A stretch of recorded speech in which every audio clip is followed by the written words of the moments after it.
Well, we're at the top of the hour, and so I do want to think we have a few folks who are with us. Perhaps we'll have a few more that join. But my name's Lynn Akey, and I'm here to welcome you to the town hall today.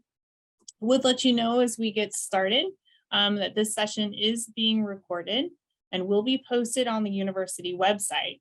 In addition, as we move along, we have a few pre-submitted questions, perhaps by those of you that are in attendance today, and so we will get to those questions as we open things up, as well as you can also submit additional questions to be answered.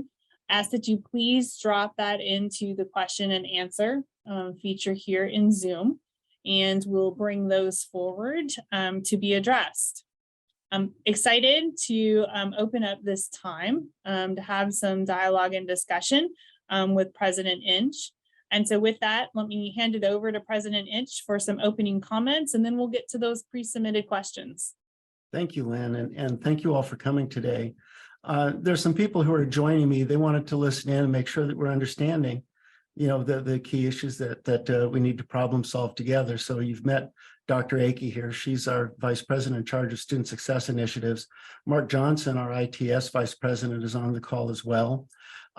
We have Jen Basil, who works in my office, works on communications with me. Dr. David Jones, in charge of student affairs and enrollment management, and Amanda Free, who's in my office.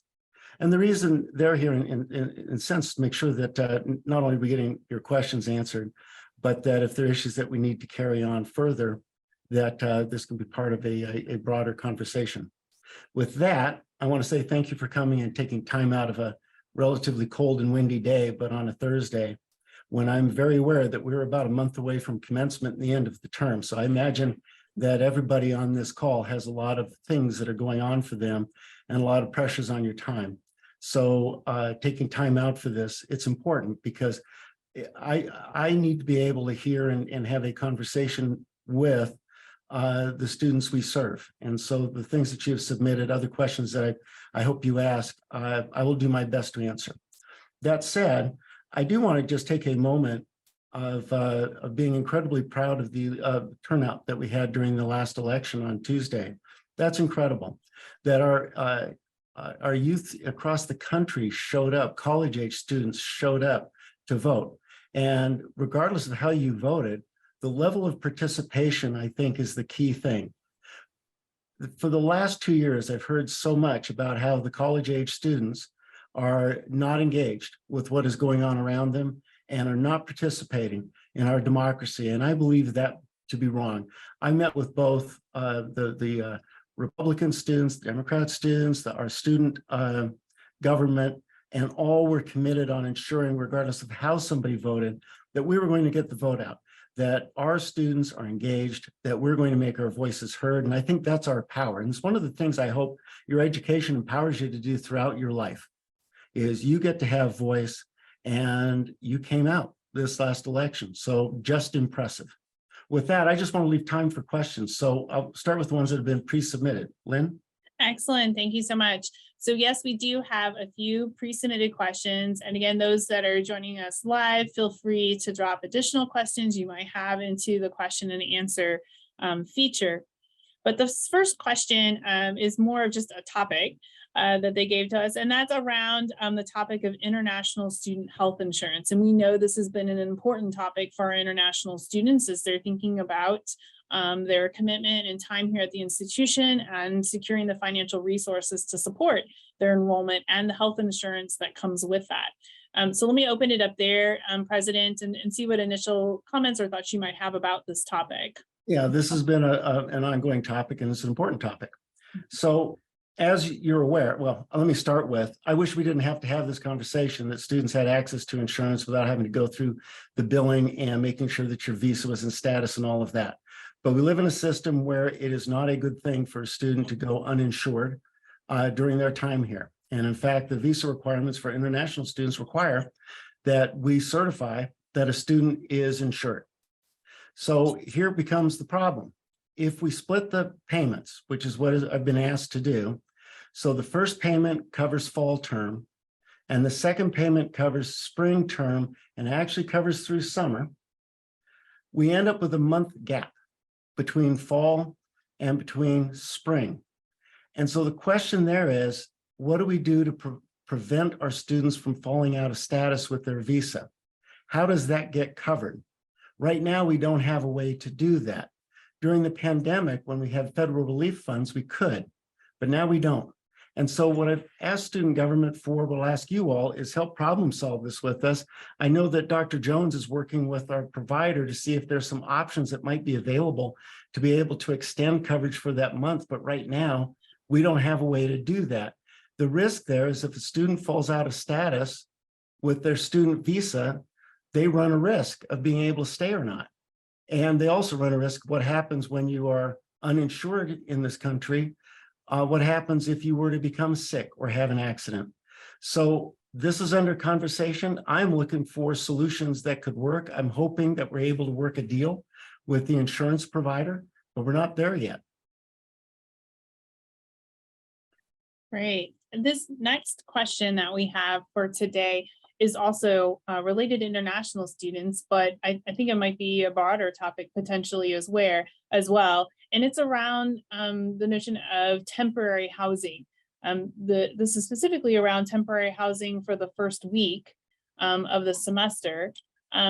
But be interested in your thoughts here around providing temporary housing or transition housing for students, international in particular, but perhaps others as well. I like the idea of temporary or transitional housing. I think that is a nice service for us to provide. Here's going to be the challenge if it's for the first week, is our residence halls are largely full. And sometimes in the next year, I think we'll probably be at capacity beyond with waiting lists.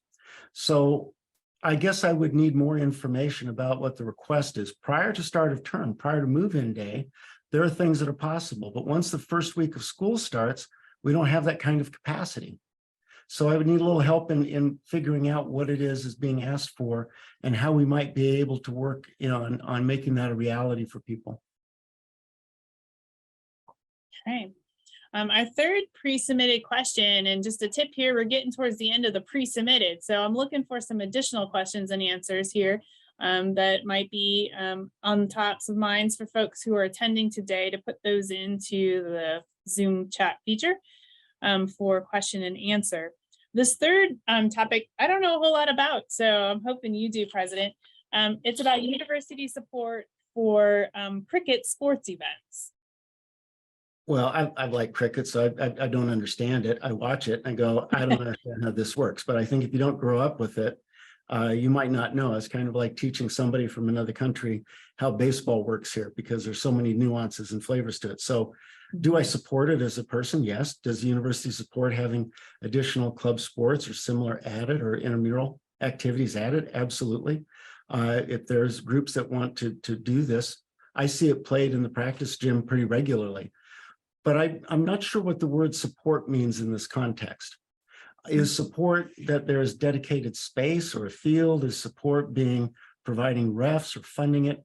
I'm not sure exactly what it means, but in part what you can do is go through the existing intramural or club activities and find out what needs to happen to become a club sport or something similar, what your options are.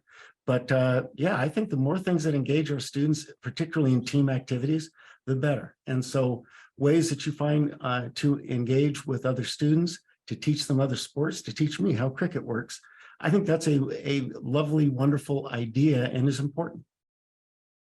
Great. All right, that ends our pre-submitted questions. So I'm looking for some potential open-ended questions that are in our Q&A. But without, and while I'm waiting for someone to put in some questions, I think that then means I have the opportunity to make up some questions for you. Is that the case? Thanks. So President, tell us, if I'm a student and I'm listening today, what are some things I might be excited about that could be happening here at the institution or within the greater community? Well, I thank you for that. First off, this is the first semester we've been really back in pretty much full force. And some of the things that are going on now that we've had very good student feedback and voices on. In fact, students serve on the steering committee as imagining our future. Where do we want to be as a university? Because part of the goals we have is even long after you've graduated from here, I think there's a role that we play. I just had all of our senior leadership read a book called Exponential Organizations. And the point of the book is that our world is moving at exponential rates right now, and that people who graduate today will need to continue to develop their skills and abilities over a course of a lifetime to remain competitive. And I think the university ought to play a role there, supporting the ongoing endeavors of our students throughout their lifetimes. And the real advantage there, I think, is the idea that your education is something that is simply a part of what your life experience should be. And so part of what I look for, not only from employers in the region and one around the state, but also from our students, is what does that look like? And we talk with our alumni. What does that look like? What are the things that you would like to see from an educational partner that would help you grow and flourish and be the person that you want to be and the career you want to have, engage civically the way you feel most important? So that's the work that's really taking a lot of time right now, but it is imagining forward where we're headed and how we're going to stay in touch with you all. Great. And we did have a question come in for us, and it's related to the Kearney International Center. And the question is, right now, there's limited funding to promote emergency grants to international students, specifically international students who are in their senior year. Most of our funding is directed towards students in their initial year. And so the question is, what plans might the university have to expand the emergency grant funds that students could receive, particularly in their first, second, third year, or at various different stages of their education, maybe as an undergraduate or a graduate student? No, great question. Our university foundation, which is a separate entity from us but supports the work that we do, has taken on as a priority funds for emergency grants, because we know for a lot of students, juniors and seniors in particular, but for a lot of even younger students, it's often just a $500 or $1,000 amount of money that makes the difference between being able to stay in school or not. So it remains a priority. What we don't have is we don't have the federal relief funds that we've had over the last couple of years. And we also, this is an area where we're limited in how much we could use state funds for. So we go for these funds privately, and we ask donors to help target. And we make the case for why this makes a big deal for our students. And so at the end of each year, we have time for donors to spend time with the students for that they helped along the way, either through scholarships, emergency funding projects, or grants, or emergency loans to help them stay in school. That's a powerful piece. And I think one of our tasks is to make sure that we steward people who are interested in supporting our students through the completion of their degree through small and medium grant programs to get them done. So that remains a priority.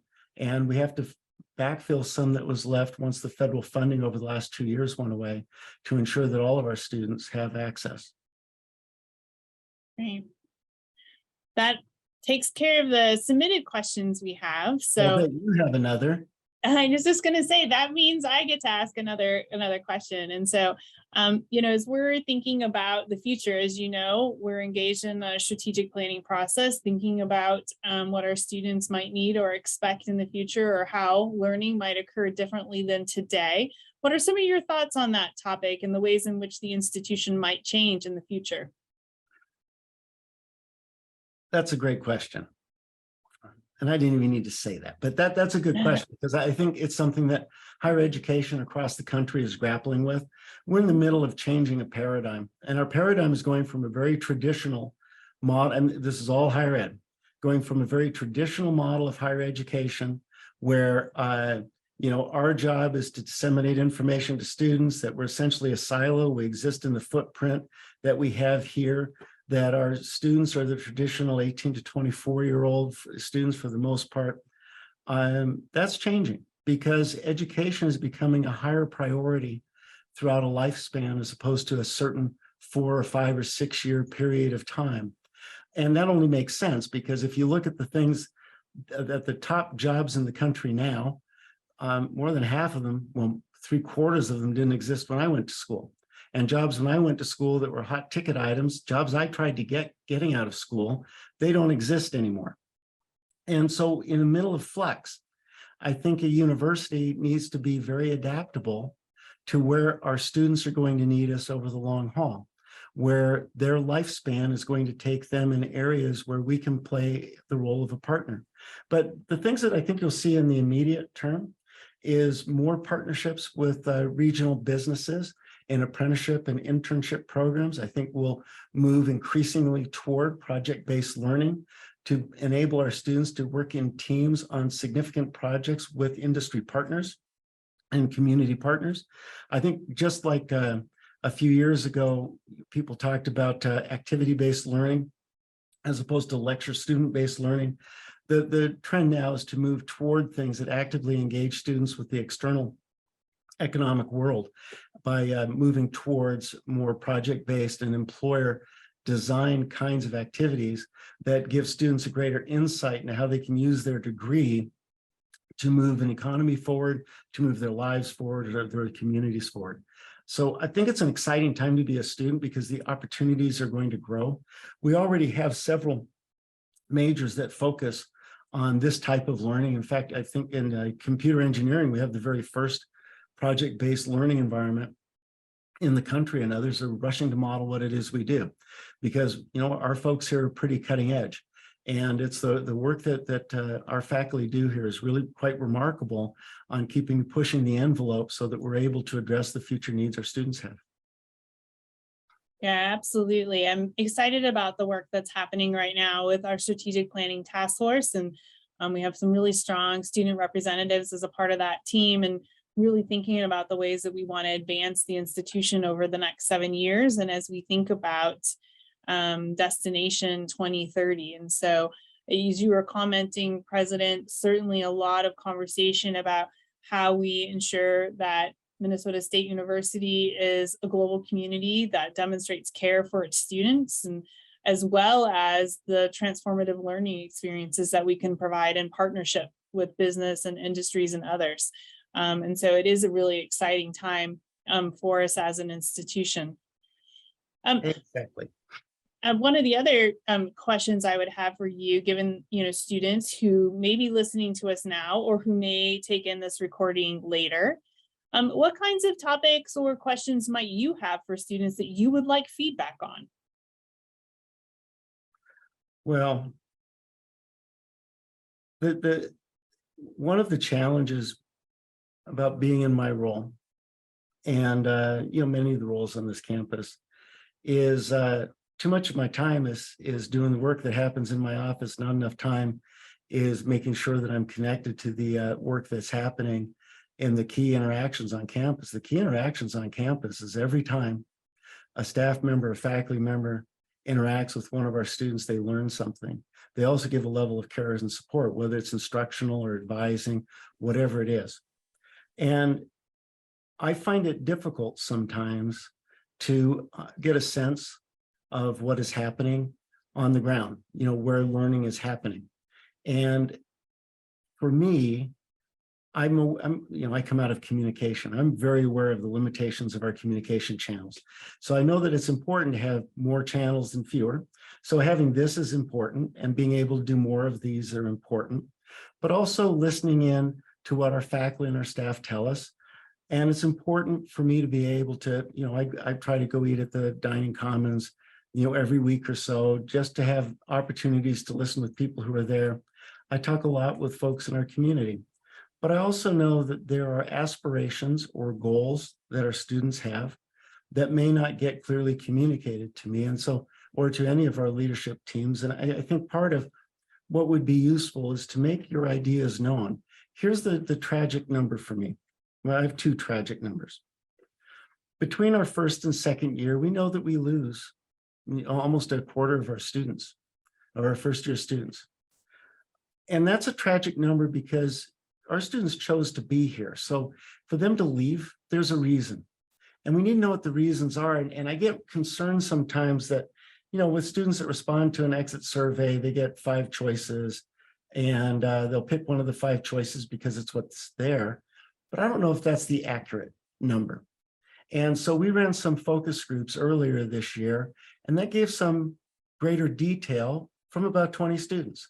That was useful, but I think it's making sure that ideas are communicated. And it's not, and when I talk about ideas, you know, there are plenty of things here that need to be fixed, but I know that me fixing them might not be the fix that students intended. So what are the answers to being able to address significant issues? What are the ways you would like to see us address them is really useful.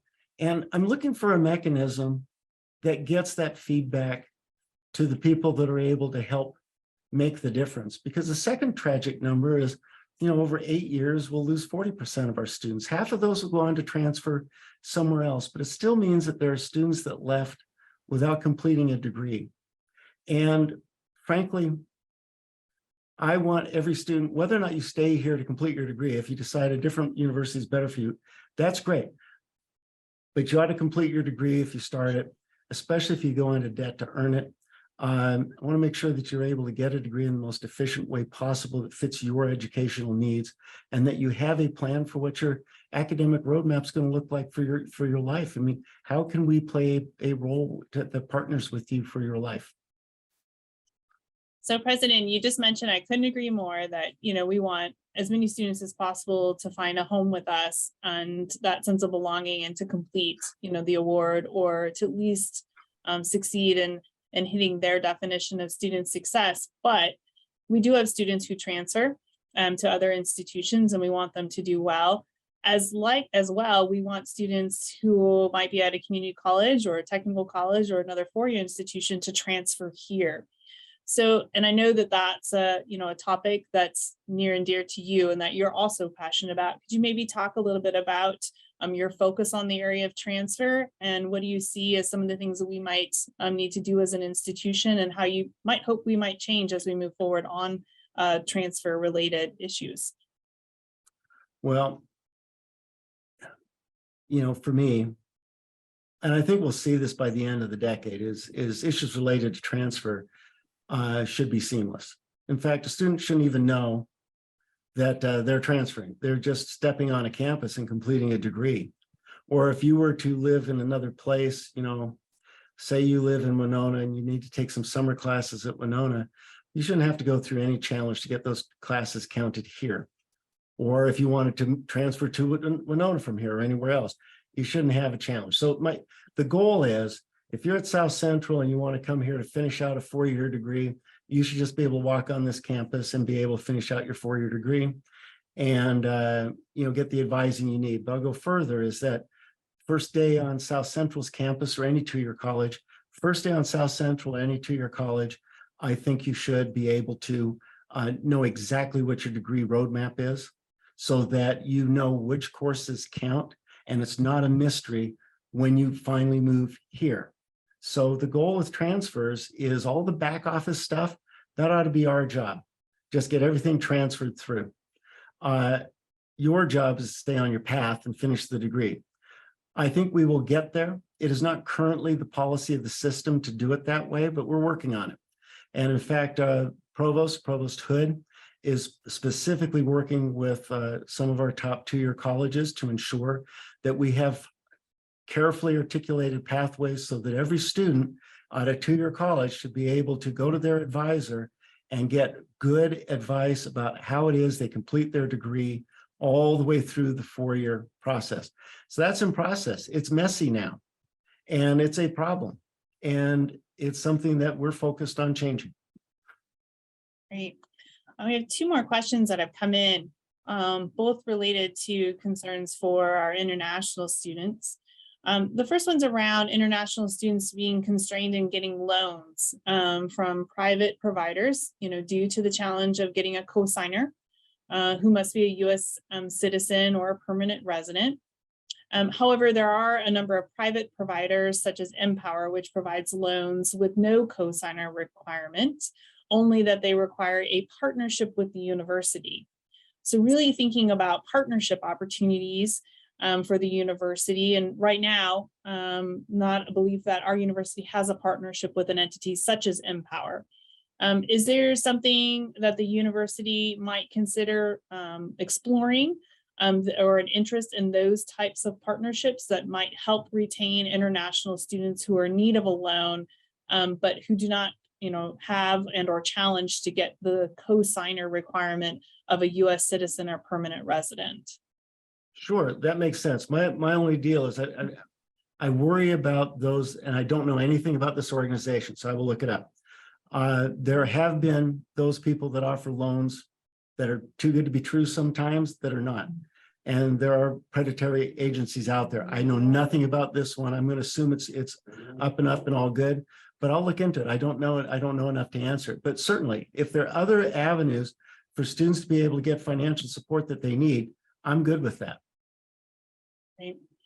And we started our open questions here with the pre-submitted, and the first pre-submitted one was around the student health insurance. And certainly we know this is an important topic to our students. And so the follow-up question here is linked to that, and really thinking about the timeline for decision-making on, are we going to put forward an international student insurance policy by the end of this semester that might be going back to a two-payment or other arrangement than what's currently in place? Do you have a sense of your timeline or our timeline as an institution on that topic? Sure. As I started, there's certain questions I have. I'm interested in. So first off, I wish we weren't in the insurance business. I don't want to be in the insurance business. We work with a provider who's able to negotiate very cheap rates for us, and that's what we get. However, I know it doesn't work for every student. Here's my challenge. We're required as an institution to certify that every single student here that comes in on a student visa from another country is insured. That is federal policy, that's the university policy, that's the state policy. To maintain status on a student visa, you have to have health insurance. And there are very good reasons why you have to have health insurance in this country, but most of all, not having health insurance can have pretty catastrophic outcomes for a student or for anybody. So here's the challenge that I'm looking for a solution, and this is maybe where you all could help. Right now, if we split it into two, then a student is covered in the first payment through fall semester, and in the second payment is covered through spring semester. That leaves a 1 month gap where students are not certified and therefore fall out of their visa status and are subject to whatever happens when a student falls out of visa status, including being deported. So how do I cover the month? Now, there are ways to do that. I mean, we could do, well, I'm going to get myself in trouble because I'm going to be a little out of board policy, but if a student were on the Minnesota Exchange, you could demonstrate you were certified, insured every month, including the month of the gap. Now that's more expensive, but than what we have now for students, but it allows month-to-month decision. I just need to be able to demonstrate, to certify that every student on a student visa is insured. And how do we cover that 1 month gap? I don't know. Dr. Jones is working on an alternative with our provider to see if they will cover that month. Because if you buy the whole year in one payment, you get the whole year's worth of coverage from fall through summer. If we divide it, we lose the month. So he's working with them to see if they will extend it for us for this exact reason. If we can't get that done, and if we don't have a way to certify that our students are still eligible for a student visa for the 1 month, then I'm not going to take the risk with our students. So we would continue doing a one payment unless we find an option that allows us to legally do the 2 payments. So if I'm hoping I know that by end of term. If I don't know that in time, then we have to stick with what we've had. Yeah. We know it's an important topic and difficult one that we're all wanting solutions towards, right? And there's no easy, clear pathways, otherwise we would have already pursued those, that long-term support, the interest of our students, as well as the institution, and ensuring that we're providing a safe experience moving forward. One more question for you here, and then we'll go to your closing comments.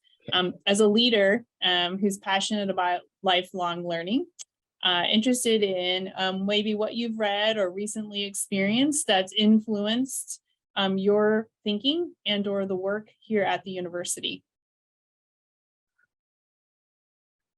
I believe that we're in a decade, probably 2 decades, unlike anything that we have seen in more than a century. That the level of information that is available to our students, to all of us, that the level of change is so significant that there are opportunities that are going to open up that we're not even thinking of yet, which means that the role of your education is one that needs to provide you with adaptability, with one that needs to provide you with foresight and a sense of creativity around how you can work with teams and multicultural environments in places that have not been expected, but you're prepared for. And so the things I read are really those things that are about where we imagine this fourth industrial revolution is taking us. And for me, it's how then education doesn't necessarily keep pace with change, but rather focuses on what is the educational attainment that our students need to allow them to be adaptable, effective, competitive, and unbelievably successful in an environment that is changing at breakneck speed. Absolutely. Thank you for those thoughts. So as we've reached close to the end of our time, I do want to give you the opportunity to make any closing comments you might have before we wrap up. I think there's one other question popped up. Oh, okay. Let me check for that. All right. This question is related to international student health insurance again, in reflection of your recent comments here, knowing that it's a system level policy. What's your personal opinion on having a policy where international students can have the option of getting their insurance from a third provider? My personal opinion, because you're right, I work within a system and there are different rules. My personal opinion, I wish we lived in a country that you didn't have to go have insurance. I mean, I used to be able to send students to Europe and other places in the world where they simply were covered. That's my personal preference. That's not what we have. Right. So within what we have, I would prefer the university not be in the world of brokering insurance. And so I would like to, students can get, I get why students need to be insured, and I get why that's part of a standard that you have to have insurance in this country. That makes sense to me. I'd rather not be the broker. So if you can find month to month that's better anywhere, or buy packages from another provider, I'm good with that. I do think it's a nice option to have a public option, which is what the university has. And we would provide that option for any student who can't find better in the private market. So, or if you wanted a different kind of insurance than what we do. I personally am good with students having choice. So, the only disadvantage, but I think it's still a student choice, is that the private market tends to be more expensive than this market. I looked up on the Minnesota Exchange for the lowest level of coverage, but it would still satisfy the requirement of the visa, is about $400 a month, but it would give you the opportunity to do $400 a month as opposed to having to do one payment. So my personal preference is students ought to get to choose. And we provide an option, but if the option doesn't work for you, you get to choose. I'm good with that. But I do have to work, as you point out, within our system, within our board policy. But my advocacy would be students should get to choose, as long as they can document and demonstrate that they have insurance, so I can certify them for eligibility on their visa. Good to know where you're at on that, and understanding the constraints that our system makes, certainly. And I'm sure trying to leverage the type of policy that it can bring forward across our institutions. So we are back to your closing comments. Well, thank you today for the conversation. And I think particularly the issues around insurance are ongoing, because we're trying to figure out what an option is that allows us to make sure that our students have the most flexibility, the most choices available, while at the same time not violating the terms of their visa or state or system policies. So, because I have to work in that environment. But I do think the key thing for me, and the reason to do this is these are issues that are important, that you ought to have a chance to voice, that you ought to hear what the answer is. And if you don't like the answer, then, go find ways, you can challenge me on them. You can think I have it wrong, that you might have other alternatives. That's the conversation I want. If there's a better way to do something, I'm really good hearing that. And so I appreciate the feedback with this. I really like the questions because I think they're getting at the key issues that are really pertinent for many of our students. So know that we're looking for an answer, but doesn't mean that we're finding the best answer. So if there's some other ideas you have, like the difference in way of getting some emergency loans that don't require cosigner, worth looking into. I hadn't heard about that. So I honestly appreciate the opportunity to hear the point of view and to hear some different ideas than I've heard from before, than I've heard about before. So thank you for taking the time this afternoon to have the conversation. Any other feedback, let me know.